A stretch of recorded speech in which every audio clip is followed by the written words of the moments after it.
Hey YouTube, Jeremy here with the Geek View, and today we're going to be talking a little bit about Harry Potter. So, if you haven't heard, there's a new Harry Potter game coming out called Hogwarts Legacy, which comes out February 10th, 2023.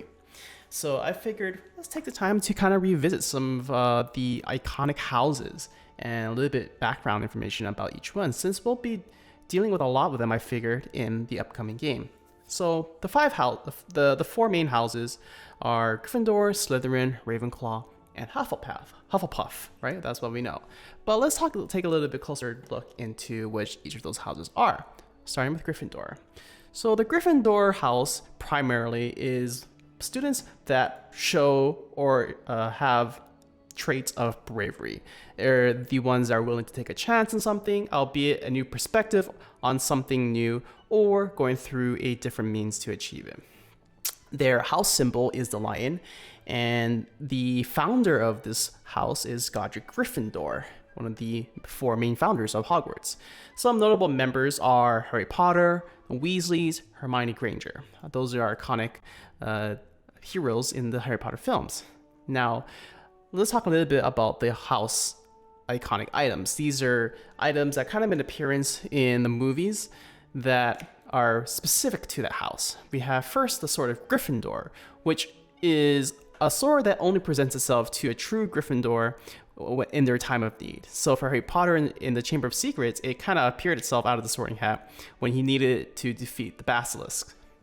Next is the sorting hat. So what many people may not know is that the sorting hat originally was owned by the Godric Gryffindor. So it's not necessarily specific to Gryffindor, but it originally was before it became the sorting hat that we know it today.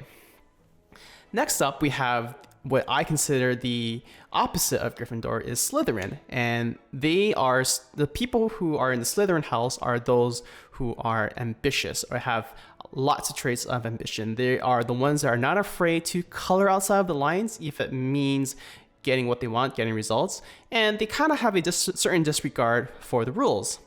They basically don't settle for good enough.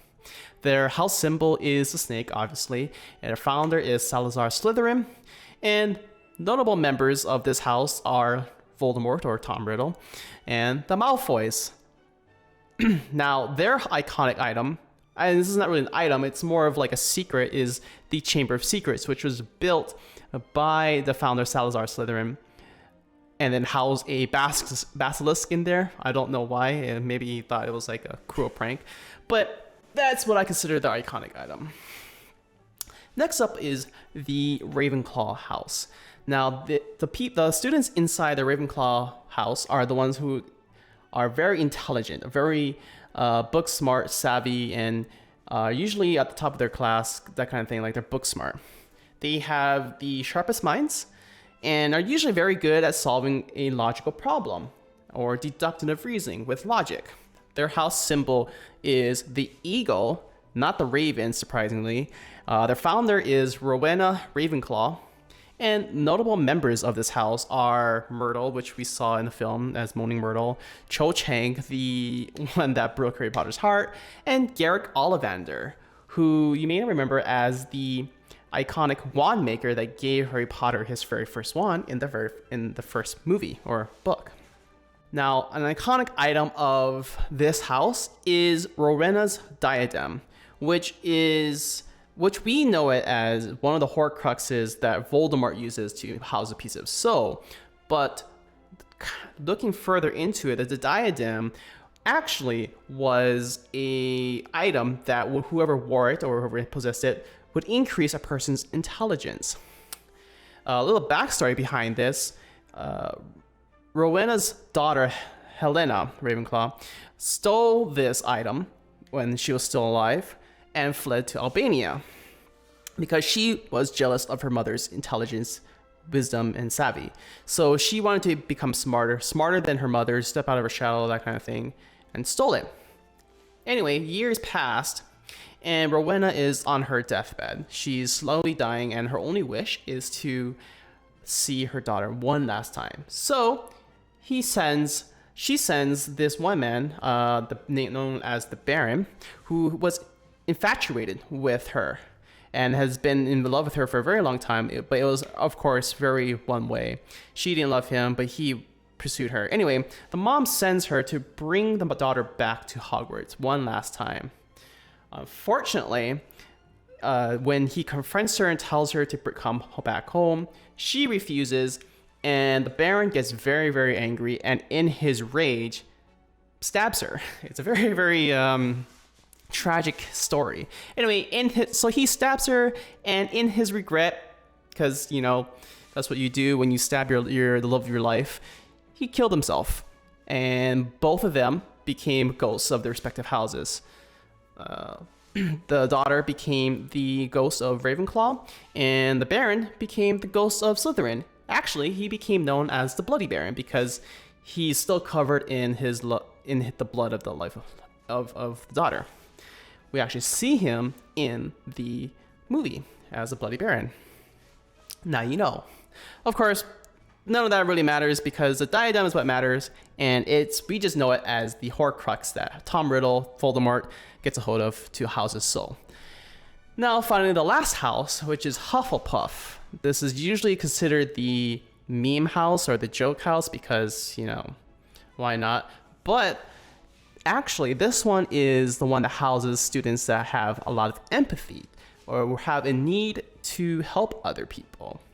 They're true-hearted people who really aren't afraid of any sort of turmoil or hardship. They're kind-hearted, trustworthy people, and, you know, they can be seen as very dull or even plain vanilla.